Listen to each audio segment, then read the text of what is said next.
இந்த ஆட்சி வந்து உண்மையாலுமே காட்டாட்சியை விட மோசமாக இருக்குது. முன்னாள் தலைவர் அண்ணாமலை அவர்கள் சொன்னது 100க்கு 100 உண்மை. அதாவது கருணாநிதியை விட மோசமானது.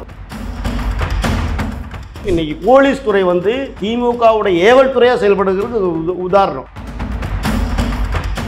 எவ்வளவு கேவலமான நபராக இருந்தால் ஒரு பறையர் சமுதாயத்திலிருந்து உருவாகி வரக்கூடிய ஒரு தலைவரை தடுக்கிற விதமாக நீங்கள் செருப்பு எடுத்து அடிச்சிங்கன்னு என்ன அர்த்தம்? அப்போ அந்த மக்களையே நீங்கள் அவமானப்படுத்துறீங்கன்னு தான் அர்த்தம்.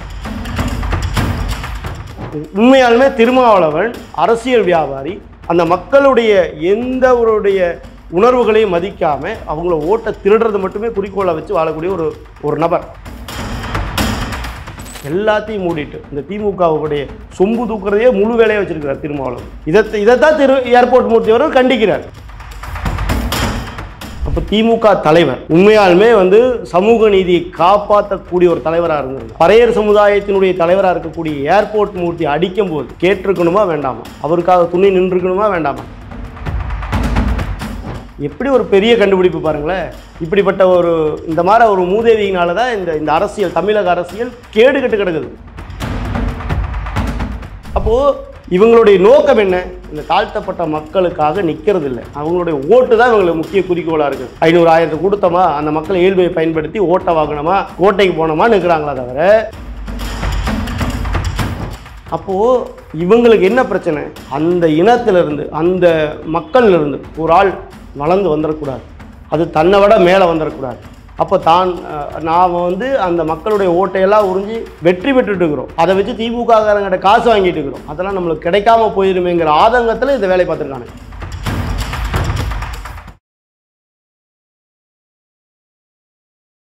இளையபரத நேயர்களுக்கு வணக்கம். இன்றைக்கி நம்ம நேர்களில் நம்ம சிறப்பு விருந்தினர் பாஜகவின் ஐடிவின் மாநில செயலாளரான விபின் பாஸ்கர் சார் அவர்கள் தான். சார் வணக்கம் சார். வணக்கம் சார். அண்ணாமலை அவர்கள் வந்து ட்விட்டரில் பார்க்க முடியுது. அதாவது ஒருத்தர் ஏர்போர்ட் மூர்த்தி என்ற ஒரு பட்டியலின் தலைவர் வந்து அட்டாக் பண்ணவரை வந்து அடி வாங்கினவரை கொண்டு போய் நீங்கள் ஜெயிலில் போடுறீங்களே, இதெல்லாம் ஒரு ஆட்சியா?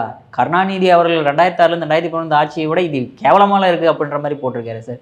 இதெல்லாம் எந்த மாதிரி பார்க்குறீங்க ஃபஸ்ட்டு? அதாவது வந்து பட்டியலின மக்களினுடைய துரோகியாக திமுக மாறி நிற்கிறத பார்க்குறோம். அதனுடைய வெளிப்பாடாக அந்த கட்சியில் இருக்கக்கூடிய விடுதலை சிறுத்தைகள் கட்சி வந்து ஒட்டு மொத்தமாக தன் கட்சியை வந்து திமுகவில் அடமானம் வச்சுக்கிட்டு அந்த திமுகவுக்கு எவ்வளோ திமுக காரனை விட சொம்பு அதிகமாக தூக்குறாங்க.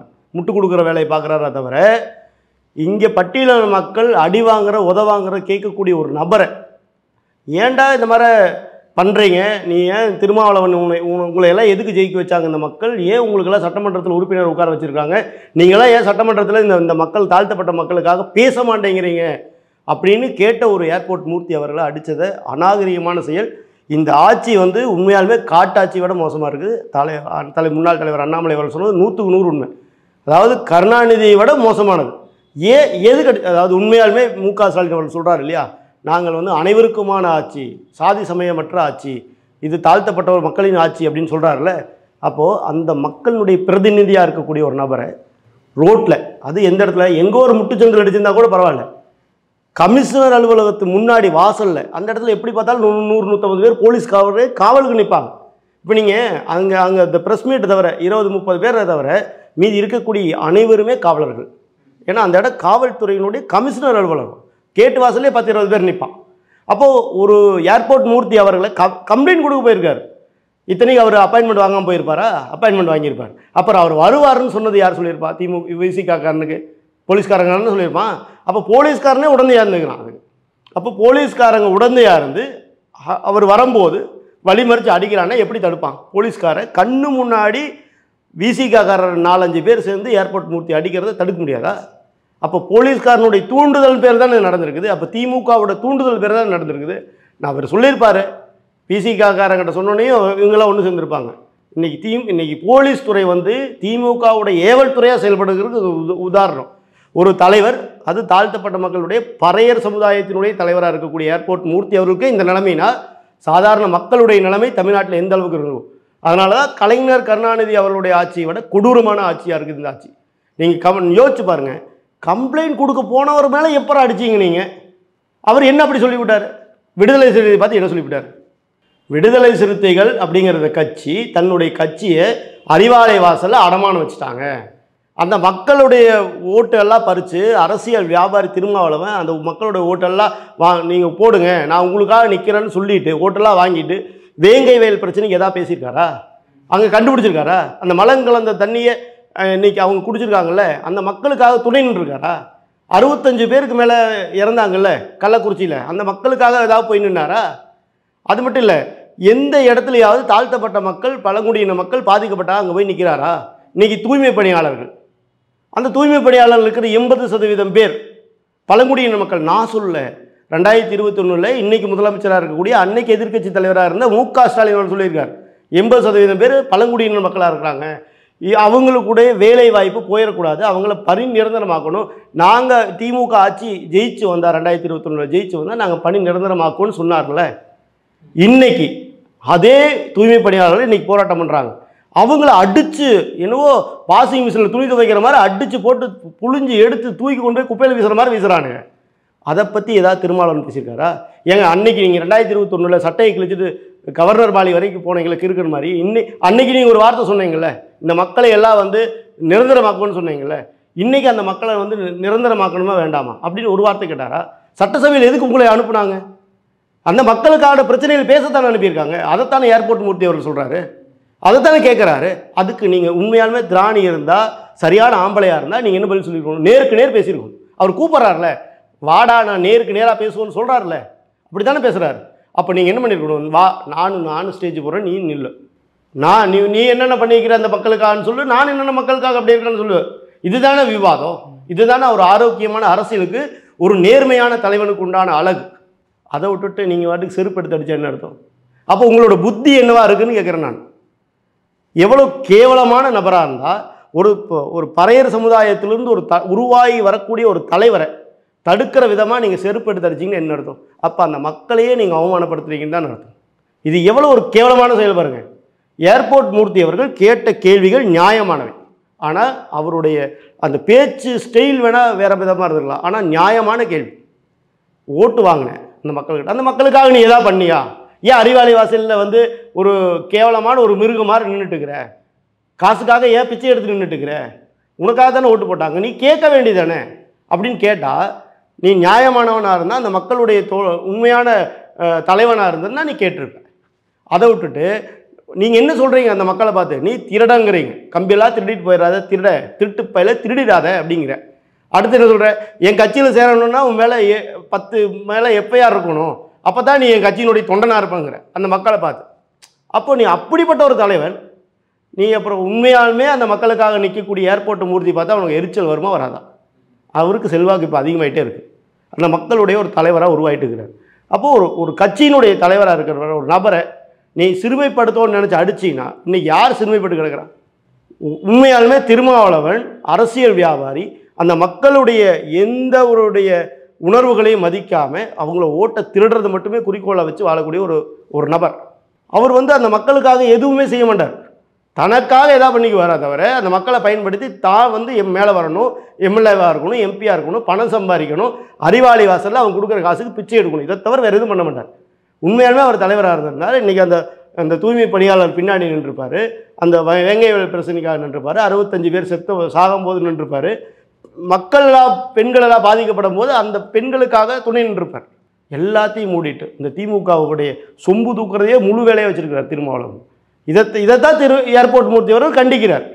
நீ என் மக்களுடைய ஓட்டையெல்லாம் திருடிட்டு நீ ஒவ்வொரு தடவையும் திருடி எம்பி ஆகிற, எம்எல்ஏ ஆகிற, பணம் சம்பாதிக்கிற, அங்கே அறிவாலய வாசலில் பிச்சை எடுக்கிற, இதை தவிர வேறு என்ன பண்ணுற? எதா செய் அப்படிங்கிறார். அப்போது இது வந்து முழுக்க ஏர்போர்ட் மூர்த்தி அவர்கள் மேலே கொலைவெறி தாக்குதல் நடத்தியிருக்காங்க. இதில் என்ன வேடிக்கைன்னா, அடித்தவனெலாம் விட்டானுங்க, அடி வாங்கணும் அரெஸ்ட் பண்ணிட்டானுங்க. இப்படிப்பட்ட ஒரு கேவலமானது பேர் தான் திராவிட மாடல் போல இருக்குது. இல்லை சார், அப்படி பார்த்தோம்னா கூட அவங்க தரப்பு கம்ப்ளைண்ட் கொடுத்தாங்க, இவரை அரெஸ்ட் பண்ணிட்டாங்க. ஆனால் இவருமே கம்ப்ளைண்ட் கொடுத்துருக்காங்க, என்னை அடிக்க வந்திருக்காங்க, அப்போ அவங்க ஏன் அரெஸ்ட் பண்ண மாட்டாங்க? அதுதான் சொல்கிறேன், அடிக்க வந்தவனுங்களை விட்டுட்டு அடி வாங்கின நபரை அரெஸ்ட் பண்ணுறதுக்கு பேர் தான் திராவிட மாடல். பாருங்கள் எவ்வளோ கேவலம். அவனுக்கு அந்த கம்பெல்லாம் வச்சுருக்கானுங்க. இத்தனைக்கு அந்த சும்மா சாதாரணமாக நடக்கலை, அந்த இடத்துல ஒரு ப்ரெஸ் மீட் நடக்குது, அவ்வளோ 20-30 கேமராவோடு நிற்கிறாங்க, லைவில் ஓடுது. போலீஸ்காரர் வந்து ஏர்போர்ட் மூர்த்தி தடுக்கிறாரே தவிர அடிக்கிறவனை ஒருத்தனை கூட தடுக்கலை, ஒருத்தனை கூட பிடிக்கல. அங்கே இத்தனைக்கு குறைஞ்சபட்சம் அந்த அந்த அலுவலகத்தில் ஒரு குறைஞ்சபட்சம் அந்த வாசகரை வாட்டி 20 போலீஸ் மேலே இருப்பாங்க. அந்த வளாகத்தில் மட்டும் 300-400 போலீஸ் மேலே இருப்பாங்க. ஒருத்தர் கூட அவங்களை அரெஸ்ட் பண்ண முயற்சி பண்ணல. இந்த மாதிரி ஒரு கமிஷனர் அலுவலகத்துக்கு முன்னாடியே இப்படி ஒரு சம்பவம் நடந்தால் தமிழ்நாட்டினுடைய மூலை முடுக்கில் ஏதோ ஒரு குக்கிராமத்தில் அந்த மக்களுக்கு என்ன பாதுகாப்பு இருக்குன்னு. அப்போ திமுக தலைவர் உண்மையாலுமே சமூக நீதியை காப்பாற்றக்கூடிய ஒரு தலைவராக இருந்திருந்தார். பறையர் சமுதாயத்தினுடைய தலைவராக இருக்கக்கூடிய ஏர்போர்ட் மூர்த்தி அடிக்கும்போது கேட்டிருக்கணுமா வேண்டாமா? அவருக்காக துணி நின்றுருக்கணுமா வேண்டாமா? வேண்டாம். அரெஸ்ட் பண்ணாமையாவது காப்பாற்றிருக்கணுமா வேண்டாமா? ஏன் அரெஸ்ட் பண்ணுறீங்க?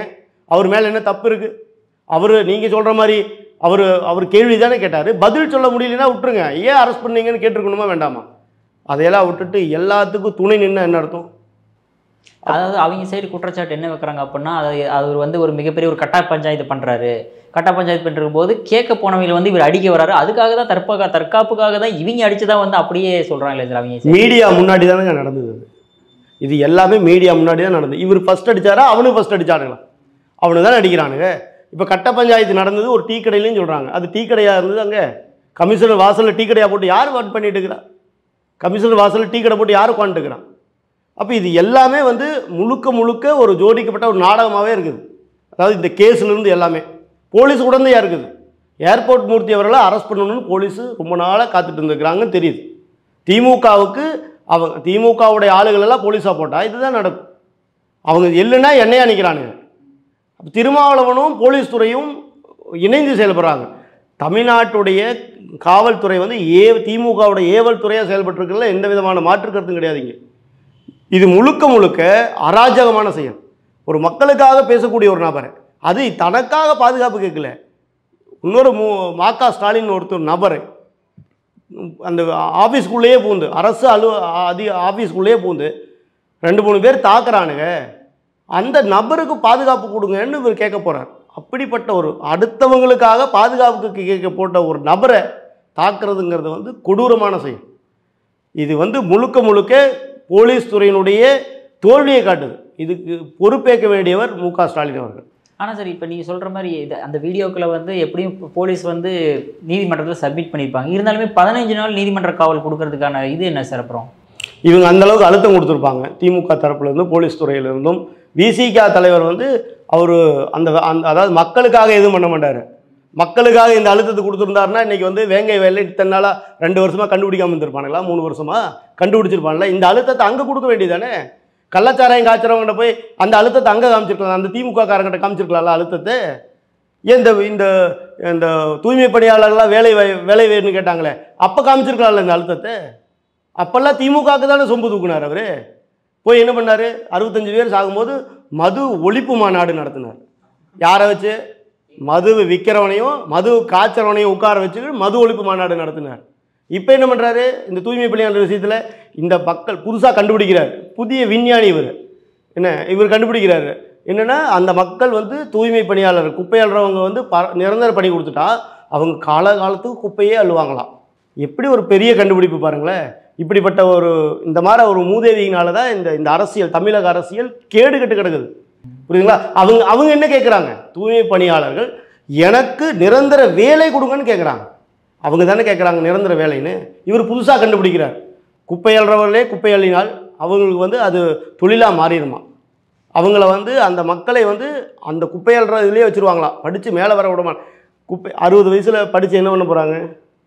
இல்லை கேட்குறேன். இந்த மக்கள் அவங்க விருப்பப்படுறாங்க. அந்த தொழிலை எனக்கு நிரந்தரமாக்குங்க, அரசு வேலையாக்குங்க, எனக்கு பாதுகாப்பு கொடுங்கன்னு அவங்க கேட்குறாங்க. ஏன்னா ஆல்ரெடி 40 வருஷமாக 20-30 வருஷமாக அந்த குப்பையை அள்ளி அவங்க அதில் அவங்களுடைய உடலில் எந்த அளவுக்கு நோய் கிருமிகள் இருக்கும்.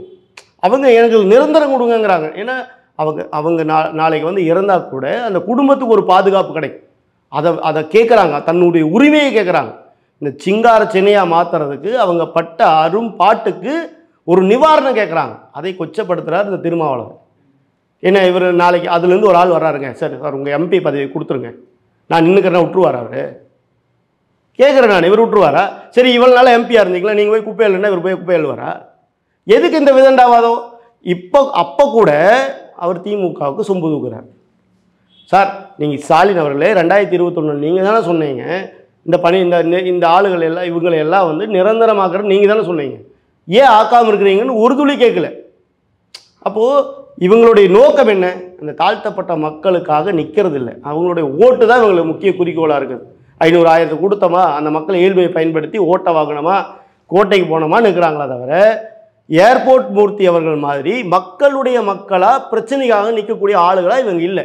இப்போ அந்த சமுதாயத்திலிருந்து திருமாவளவனை தவிர வேறு யாராக வந்துட்டாங்கன்னா அவர் உண்மையாலுமே வந்து அந்த மக்களுடைய உணர்வை புரிஞ்சு அவங்களுடைய ஓட்டுகளாக வாங்கிட்டாருன்னா இவருடைய அரசியல் வியாபாரம் என்ன ஆகும், திருமாவளவனுடைய அரசியல் வியாபாரம் என்ன ஆகும், அதை கண்டு திருமாவளவனுக்கு பயம்.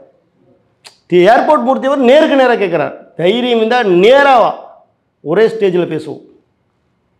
தைரியமாக தானே கேட்குறாரு. உனக்கு தைரியம் இருந்தால் நீ உண்மையாலுமே வந்து அந்த மக்களுக்காக நிற்கக்கூடிய ஒரு நபராக இருந்தால் நீ நேராக போய் பேசியிருக்கணும்.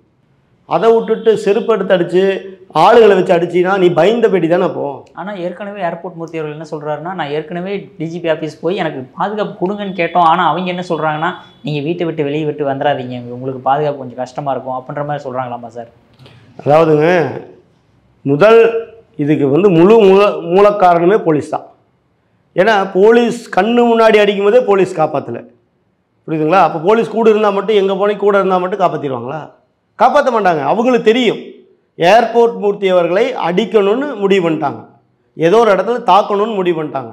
கொலவெறி தாக்குதலா இல்லை ஆம்ஸ்டாங்க மாதிரி கொன்று புதைச்சொருன்னு முடிவு பண்ணிட்டாங்களா அப்படிங்கிறதா கேள்விக்குறியாக இருக்குது, புரியுதுங்களா? அதனால தான் காவல்துறை பாதுகாப்பு தர மறுக்கிறாங்க. இப்போ நீங்கள் காப்பாற்றணும், உண்மையாலுமே அவர் மேலே அக்கறை இருக்கணும், அவர் மேலே அவரை காப்பாற்றணும், இந்த மாதிரி த்ரெட்ஸ் எல்லாம் இருக்குது அப்படின்னு நினச்சா போலீஸ் கண்டிப்பாக பாதுகாப்பு கொடுத்துருக்கலாம்.